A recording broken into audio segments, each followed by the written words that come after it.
you get that? That's really cool. So there's an artist named Marcus Williams.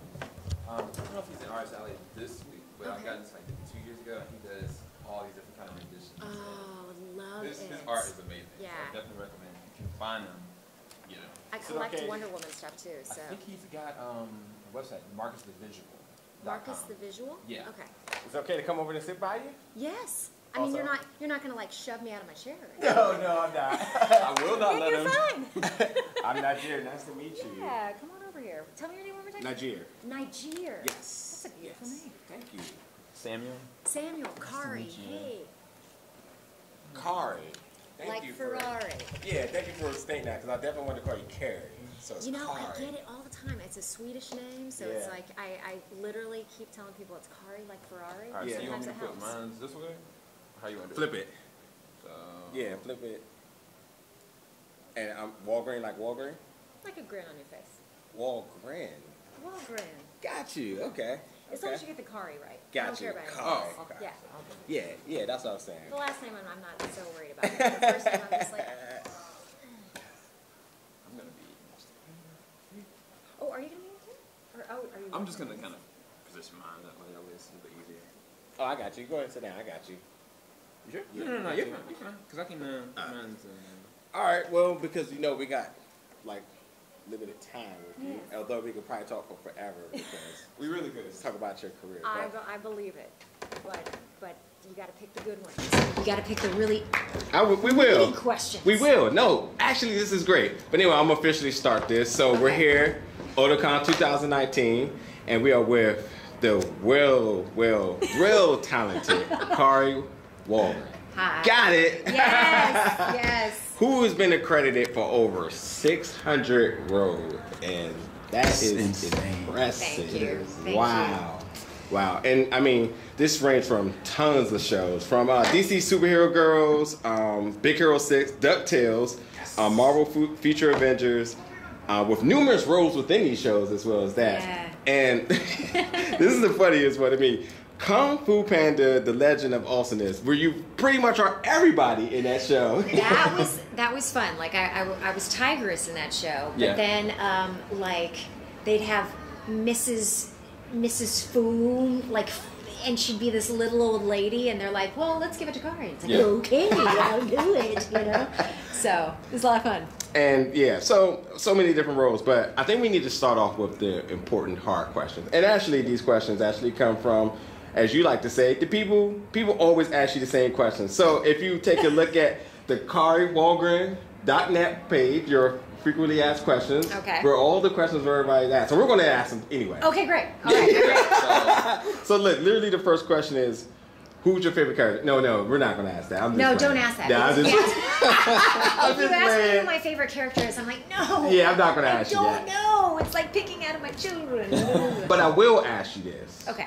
What character of all the characters you played do you feel that you personally resonate the most with? Man, you know, I would say now, like over the years, maybe I would have had a different answer, but now it's definitely Haruko from FLCL and from the sequels. And I say this because she has so many different sides to her personality.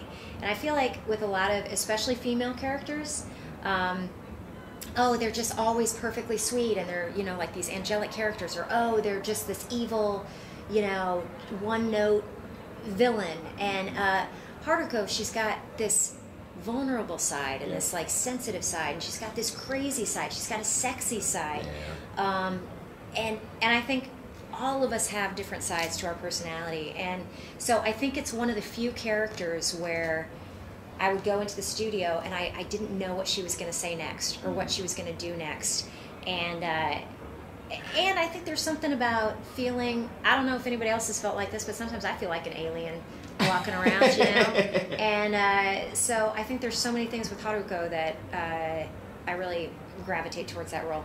Right on. Yeah, speaking of alien, like you're home at Otakon, and all of us are finally back on Mars. Man, but it's so, that's the thing that's so awesome about conventions, though, is that people find their tribe. You know what I mean? Like, and conventions have just kind of exploded even since I started that, and so it makes me happy every time I go to a convention because people find their people, and they just like, I geek out on this, so do I, you know, or 25 years of Otakon, Sandiego last week, 50 years. Yeah. It doesn't look like it's stopping anytime soon. Well, here's knock on wood.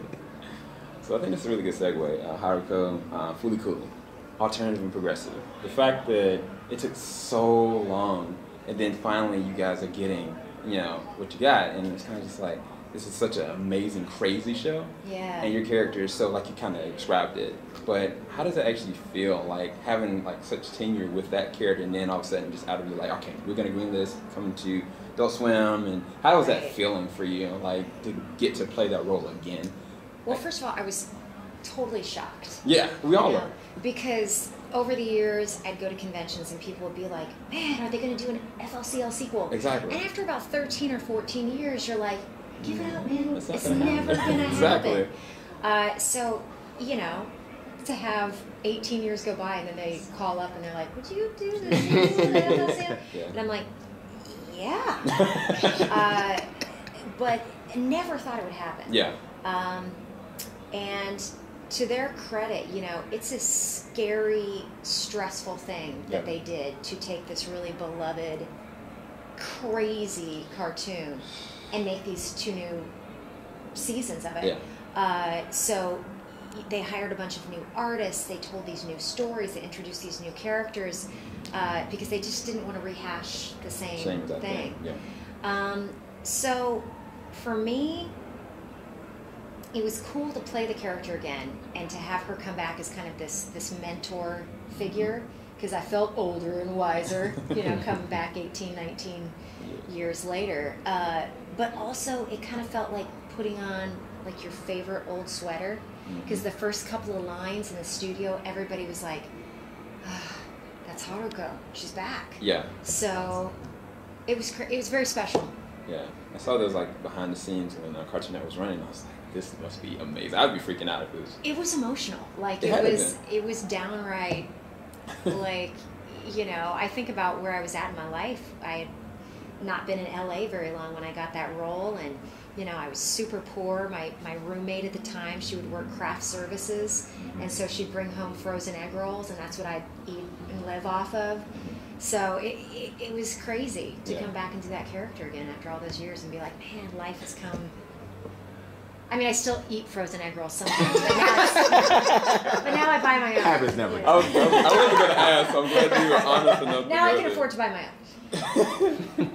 own. My second follow-up question is, I'm a huge Rick and Morty fan. Oh. Huge. And I'm so excited that not just the season 4, but going forward, like 5th and a possible 6th, and they've already kind of said how many episodes they're going to get. And I don't know. I know you can't say with so much, but how do I put it? So much more from like is no anything much. That the character Jessica or any other character that you might be playing, that you play any kind of role in season 4? And are you excited for season 4? I guess that's a better. I'm excited for season 4. Okay. I pop up in season 4. That's all I can tell you. that's it, man. I will make an appearance as someone at some time during season 4, and that's all I can say. No, that's something. That's something. Yeah. So I appreciate that. Go ahead. I was just going to say, this week, the agents that are in the back of your heads, like, don't say anything, those guys are clearly getting paid the money for a reason, because no one's giving anything. They're like, and that's all I have. You're just hoping in the back of your mind, you're like, don't say anything so they keep hiring. Yeah. It's absolutely amazing to have such a longevity in your career, and even not being able to say something, but us, when we leave out of here, we're going to know that something's coming, and you're going to have something you're going to have your fingers on. But we talked about Rick and Morty, but what about other projects that you have coming up that you may be able to talk about, or other things that you may be doing? Yeah.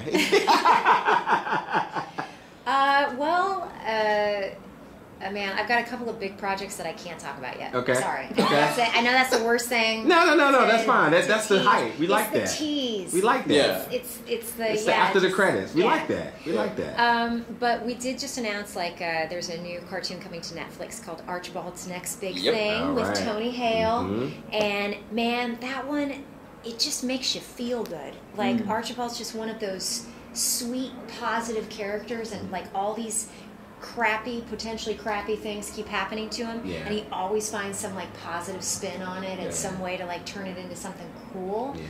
And so I play his little sidekick B, who is a bee, and buzzes, says everything in bee language, and then all these other characters in the show, like they throw everything but the kitchen sink at me in that one, so that's been a lot of fun. DC Superhero Girls, we've got new episodes all during August coming out for that. And I love the versatility. Yeah. I mean, like, you literally can do anything. And just for anybody who may not be familiar, when I say versatility, the different range of the characters, the diversity in the characters, both sexes of characters, just kills it.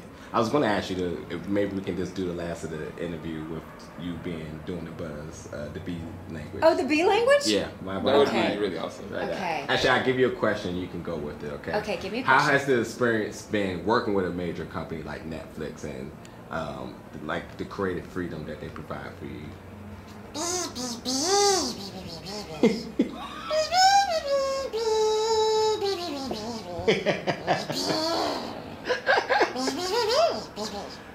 Now, we may have a translator out there, so we're going to look that up. But just in case we don't, maybe you can actually drop those spoilers in B language now. Those projects you're working on. Well, if I had to translate what I just said, I was saying, I love working for Netflix. I mean, sometimes we can't talk about things for the longest time. But it's really awesome, and there's a lot of exciting things coming up in the season. Oh, that's what I said. That was perfect. Well, as we get ready to wrap up, because we're going to be short on our time, and I know you've said this on your questions page, but I think from what I read out of it, it did speak with a lot of emotion. So I would love to be able to hear and be able to get this on film as well too. But what does it mean for you to still 2019 totally relevant? 2020 is obviously going to be a big year. 2021 is obviously going to be a big year. You're still making waves in the business, but what does it mean for you to still be able to come back and come to these conventions where you mean so much to? Yeah, it's mind-blowing. Like it's almost hard to describe what it means to me, because when you start out and you do something, especially with voiceover stuff like this, and especially with anime, you're in a dark room by yourself just looking at a screen, and you have no idea if people are ever going to see it. You have no idea if it's going to touch people, and I'm going to get real emotional, but like you have people, coming up to conventions now, and they've got tattoos of quotes that meant something, or they'll say, that part you did got me through like the hardest time of my life, or I was at the verge of giving up, and something that you did made a difference, and man, like what a gift, like, and all these years later, it's pretty cool. It's pretty cool. Well, thank you so very much. And oh my gosh, didn't mean to get all emotional. Oh, I love it. I wanted it. Man. Yeah, but thank you so much, and I hope you have an amazing rest of your Otakon. Oh, thanks, guys. Thank you. Appreciate it. Oh. All right, now we got to get a good picture. Now we got to get a picture. Now I'm going to look up and make sure I don't spoil my mascara. You want me to stop the recording? Yeah.